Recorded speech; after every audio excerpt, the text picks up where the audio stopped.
Lalo na sa hukay mula Caloocan hanggang Novaliches.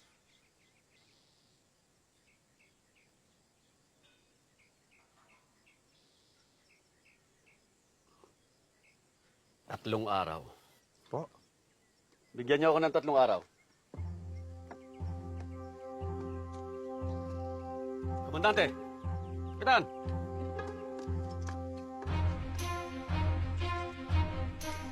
Alam ng mga Amerikano kung bakit natin ipinaglalaban ang ating kasarilan dahil buong tapang at buong bangis din nilang ipinaglaban ang sa kanila. Iba ba tayo sa kanila? Wala ba tayong karapatang mabuhay ng malaya?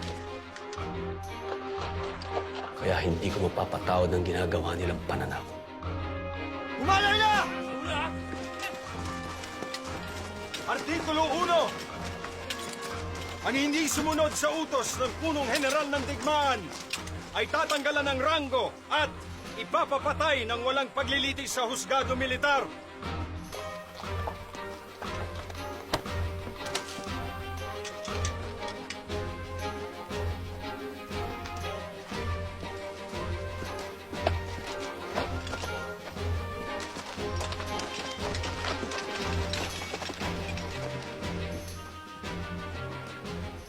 Nakapagpahinga ka na ba?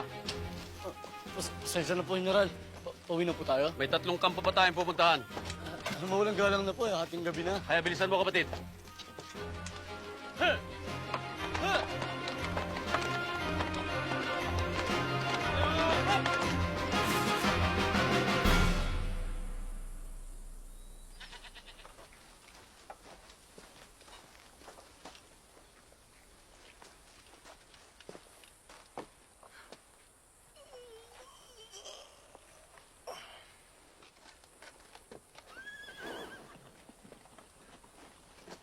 General! General! Magandang umaga pa ako. Mukhang nanggaling kayo sa labanan.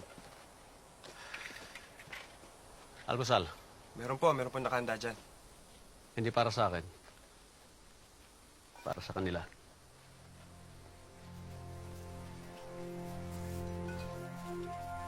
$2,000?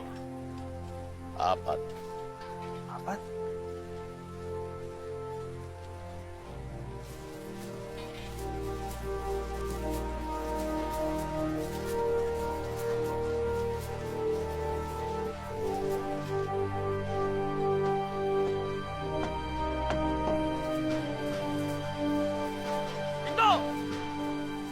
Kapitan, salamat sa tulong. Hindi naman po kami pwedeng tumanggi.